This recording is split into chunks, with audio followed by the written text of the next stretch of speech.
Hello friends, welcome to my YouTube channel. This is me Bhavna Singh. कैसे हैं आप सब लोग। Recently the supreme court of India presidential reference को रिस्पॉन्ड किया है, responding the presidential reference and response करते हुए उन्होंने कुछ चीजें बताई हैं कि क्या प्रेसिडेंट और गवर्नर के लिए टाइम बाउंड मैनर में काम करना इम्पोज किया जा सकता है, एक टाइम लिमिट इम्पोज करी जा सकती है कि अगर बिल पास हो रहा है तो उस पर्टिकुलर टाइम पीरियड में आपको बिल को एसेंट दे देनी है। क्या ऐसा किया जा सकता है? तो इसी टॉपिक पे मैं आज आपसे बात करने वाली हूँ। सुप्रीम कोर्ट का कहना है कि नहीं, कोई टाइम लिमिट नहीं रखी जा सकती है प्रेसिडेंट और गवर्नर के लिए, बट कुछ कंडीशंस हैं, कुछ एक्सेप्शंस हैं जब आप कैबिनेट के थ्रू ये काम कर सकते हैं। तो जो सेपरेशन ऑफ पावर है वो क्या कहता है कि एग्जीक्यूटिव, जुडिशरी और लेजिस्लेचर, ये तीनों अलग अलग फील्ड हैं। कोई भी किसी की पावर को एनक्रोच नहीं कर सकता है, कोई भी किसी और की फील्ड में एनक्रोचमेंट नहीं कर सकता है। मतलब आप किसी और का काम नहीं ले सकते हैं until and unless there is grave injustice और देयर इज इनएक्टिविटी।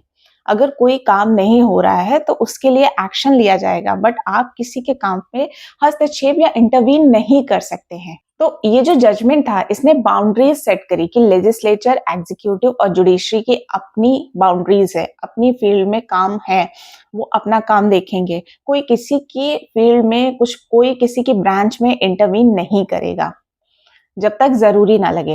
एक्चुअल में हुआ क्या था, मैं आपको बैकग्राउंड बता दूं कि 2025 अर्ली इन 2025 तमिलनाडु की गवर्नमेंट ने कुछ क्रिटिसाइज किया था, कुछ मतलब कहा कि जैसे कि बिल पास हो रहा है तो गवर्नर काम नहीं कर रहे हैं, गवर्नर एसेंट विदहोल्ड कर ले रहे हैं, बिल को पास नहीं कर रहे, और जब तक बिल पास नहीं होगा तो एक्ट नहीं बनेगा। तो अगर स्टेट लेजिस्लेचर कोई बिल पास कर रही है तो आप मतलब उसको विदहोल्ड करके रख ले रहे हैं। इससे रिलेटेड मैटर गया था और the two-judge bench directed the time limit to stop this और टू काउंटर द इनएक्टिविटी। जो ये इनएक्टिविटी हो रही थी उसको काउंटर करने के लिए टाइम लिमिट इम्पोज करी गई। तो क्या supreme court time limit impose कर सकता है?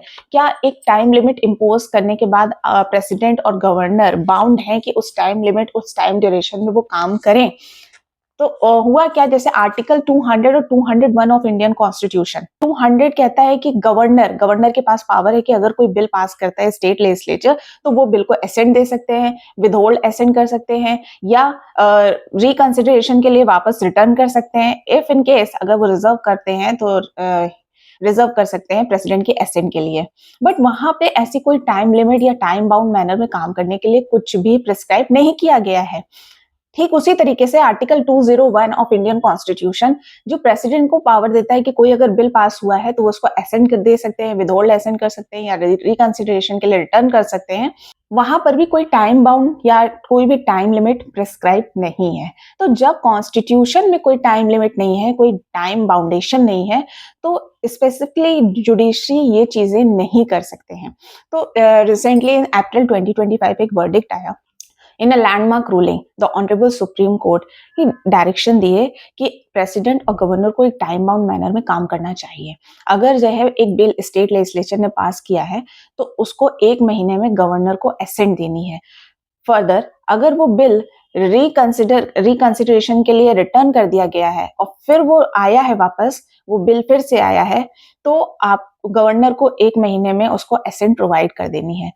फिर भी अगर रिजर्व कर लिया जाता है, गवर्नर रिजर्व कर लेता है बिल, किसी बिल को, तो प्रेसिडेंट को 3 महीने में उस बिल को एसेंट दे देनी है। अगर प्रेसिडेंट 3 महीने में एसेंट नहीं देते हैं या गवर्नर 1 महीने में उसको एसेंट नहीं प्रोवाइड करते हैं बिल को, तो it will be considered as deemed assent. Article 142 of Indian constitution का यूज करके डीम्ड एसेंट का कंसेप्ट लाया गया। बट ये जो टाइम लिमिट इम्पोज करी गई है, ऑनरेबल सुप्रीम कोर्ट का कहना यह है जो टाइम लिमिट इम्पोज करी गई थी वो टाइम लिमिट इम्पोज नहीं करी जा सकती है, क्योंकि ये जो है कॉन्स्टिट्यूशन में मेंशन ही नहीं है कि प्रेसिडेंट और गवर्नर को इन टाइम ड्यूरेशन में या टाइम बाउंड मैनर पे काम करना चाहिए। फर्दर मतलब ये आप प्रिस्क्राइब नहीं कर सकते, रिजिड और यूनिवर्सल नंबर ऑफ डेज आप फिक्स नहीं कर सकते कि इस टाइम ड्यूरेशन में, इस टाइम लिमिट में आपको काम करना है। फिलहाल प्रेसिडेंट और गवर्नर दोनों एग्जीक्यूटिव बॉडी हैं। आप किसी की पावर में या आप किसी की फील्ड में या ब्रांच में इंटरवीन या इंटरफेयर नहीं कर सकते हैं। प्रेसिडेंट ने कुछ पॉइंट्स पे क्लियरिटी मांगी थी, जैसे आर्टिकल 142 को क्लियर किया जाए। Further deemed assent, what is deemed assent and time limit, क्या मतलब किस टाइम मैनर में, टाइम लिमिट क्या है, किस तरीके से काम किया जाएगा। फर्दर डीम्ड एसेंट, ये सारी चीजें आप क्लैरिटी प्रोवाइड करिए इस पे। अगर प्रोलॉन्ग डिले हो रहा है तो रीजन नहीं है तो आप इन चीजों पे क्लैरिटी प्रोवाइड करिए। तो फर्दर ऑनरेबल सुप्रीम कोर्ट ने द बेंच ऑफ 5 जजेस बेंच ने डिसीजन प्रोवाइड किया, जिसमें कहा गया कि मतलब ऑनरेबल सुप्रीम कोर्ट का कहना यह है कि कोई भी टाइम लिमिट फिक्स नहीं करी जा सकती है रिगार्डिंग द प्रेसिडेंट और गवर्नर, कि वो अगर किसी भी बिल को एसेंट नहीं प्रोवाइड कर रहे हैं तो आप एक टाइम लिमिट या टाइम बाउंड मैनर में उन्हें फोर्स नहीं कर सकते हैं कि वो एसेंट प्रोवाइड करें। Further court can not prescribe a rigid और यूनिवर्सल नंबर ऑफ डेज, आप किसी के लिए universal number of days fix नहीं कर सकते हैं, टाइम लिमिट बना नहीं सकते हैं। This is against the constitutional provision, क्योंकि कॉन्स्टिट्यूशन में ये मेंशन ही नहीं है। फिर फर्दर ये कहा गया कि there is no concept of deemed assent. Court rejected the idea of the deemed assent. If कि गवर्नर और प्रेसिडेंट एसेंट नहीं प्रोवाइड कर रहे हैं तो बिल जो है लॉ बन जाएगा और इनैक्ट हो जाएगा, ऐसा कुछ नहीं है। आर्टिकल 142 को आप लीगल फ्रिक्शन क्रिएट करने के लिए यूज नहीं किया जा सकता है।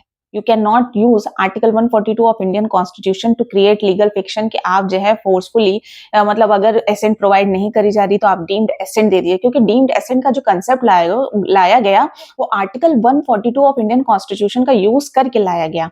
फर्दर मतलब टाइम लिमिट आप फिक्स नहीं कर सकते, बट जुडिशियल रिव्यू की पावर आपके पास है कि if there is prolong delay, if there is mala fide intention, if there is inactivity, if there is any other cause, or if there is unreasoned, मतलब कोई भी एक्शन है जो अनरीजन है, रीजनिंग नहीं है, अनएक्सप्लेन डिले, आर्बिट्रेरी डिले, वहां पे जुडिशियल रिव्यू की पावर कोर्ट के पास है, वो जुडिशियल रिव्यू करा सकती है।